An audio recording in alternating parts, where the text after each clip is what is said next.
Chorizo and eggs are one of the best breakfast combinations, and keeping just these few simple ingredients on hand makes for the perfect breakfast. Anytime, serve it up in a bowl or wrap everything up and make a burrito. Now, we could go on and on with all the possibilities of ways to serve chorizo and eggs, from sandwiches, omelets, frittatas, or whether to do scrambled or dippy, drippy, sexy eggs. I'm going to show you these simple ingredients that I love keeping on hand that I can turn to anytime for a protein-packed breakfast that never gets old.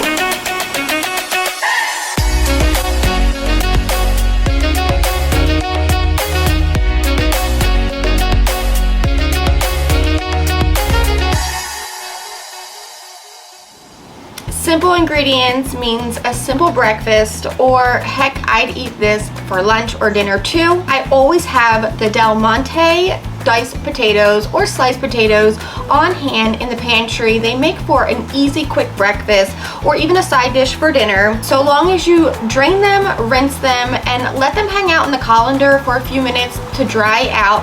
They fry up perfect on the Blackstone. My grandparents always kept a stash of these down the shore in their food closet. They were perfect for feeding a large crowd, my huge family, who are always hungry. It's such an inexpensive way to feed a huge crowd. Adding a can of pinto beans for even more flavor and protein is a must for me, as well as shredding my own cheese.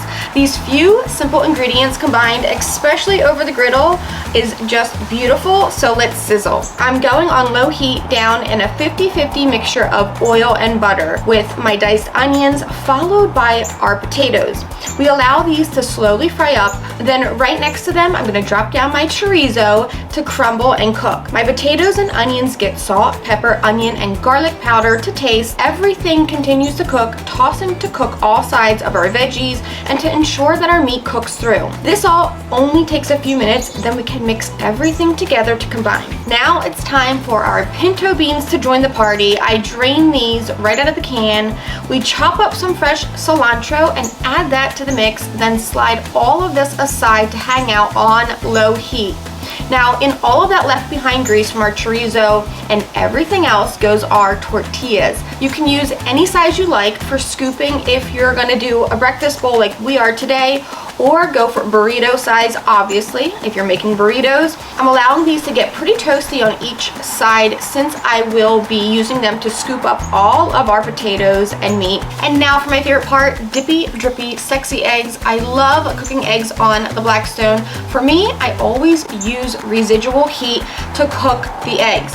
This means cutting off the burners from whatever I just cooked and allowing these eggs to slowly and gently cook, unless you like a fried crispy egg, which then you can just leave that heat on or even bump the heat up to high. For those clean white eggs that you guys are always looking for, just make sure that you scrape off your Blackstone, clean it, and then re-oil it, adding some butter before cutting the heat off. For me today, cooking my eggs with chorizo, I love that deep orangey red color that we get, so I don't mind anything left behind, maybe a little scrape, and then definitely some oil, butter, and cut the heat. Drop down those eggs and allow them to just gently and slowly cook on that residual heat. We season with salt and pepper and allow them to just hang out and cook. On my other side that's still on low heat, our chorizo, our potatoes, and beans get some of that fresh shredded cheddar cheese to melt throughout, or a lot. I love things extra cheesy. And now it's time to fill our bowls. With everything done, we layer up all of that delicious meat mixture, top it off with our eggs. Holy guacamole is my go-to shortcut because they make it nice and chunky just like I like it. Some extra fresh cilantro, and I always enjoy a good salsa or hot sauce. Half of us love these bowls, the other half love them wrapped up in their tortillas. The best part is taking these few simple ingredients, or you can switch out your chorizo for Italian sausage or breakfast sausage, switch out your pinto beans for some cannellini beans or even garbanzo beans. You can have so much fun playing with the different flavor profiles.